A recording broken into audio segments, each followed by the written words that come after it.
So Edith, you are the classicist on our panel here, and you are especially a specialist on the ancient Greek philosophers. What did they say about happiness?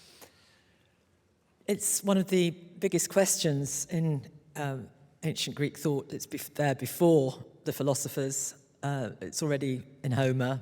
Achilles wonders what is going to be the best way to feel fulfilled. But Aristotle is the absolute founding father of so many things, from zoology to physics to aesthetics, but he is also the founding father of happiness studies, without a doubt. It is the major question in his major book.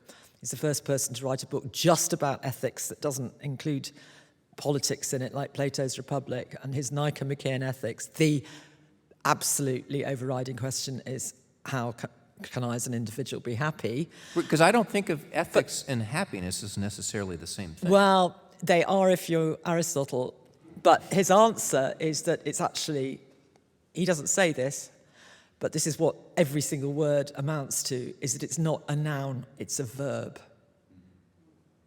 It's not a state, it's not an abstract condition, it's not something you can achieve and bag forever.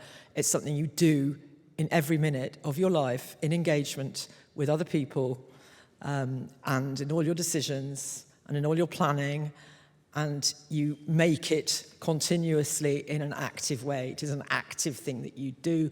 It is not a passive state that you arrive at.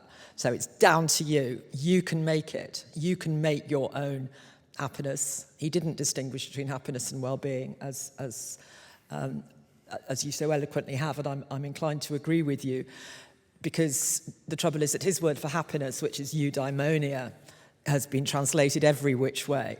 Isn't the translation often something like flourishing? I think flourishing is probably the best, and it's also to flourish. That for me has that active agency in it. If you want an abstract noun, the one I prefer is felicity, which was what the Roman philosophers translated eudaimonia as. And felicity, the state of being felix, also implies nothing to do with transient physical pleasures, nothing to do with wealth and property, except that having no wealth at all. If you're poor, you cannot do this, because your verb is getting the next meal. It's not thinking about how to feel happy. But the answer in the, we can get onto this, the answer in the Nicomachean Ethics is it's a way of life that you practice in all your relationships, all your decisions, that is in accordance with virtue.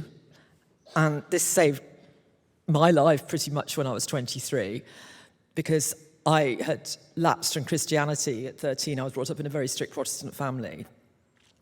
And for my entire young adulthood, could not see that there was any connection between being a good person and a happy person. Capitalism was telling me to be really nasty and beat everybody else, right? To compete, right? There's something really odd about the value system. So I tried being really horrible for 7 years. I did, and just be out for myself, because that's what society was saying. I was absolutely miserable. And then I read Aristotle as an undergraduate at Oxford, and he did convince me that you had a better chance of a happy life if you started doing things in a way that were good.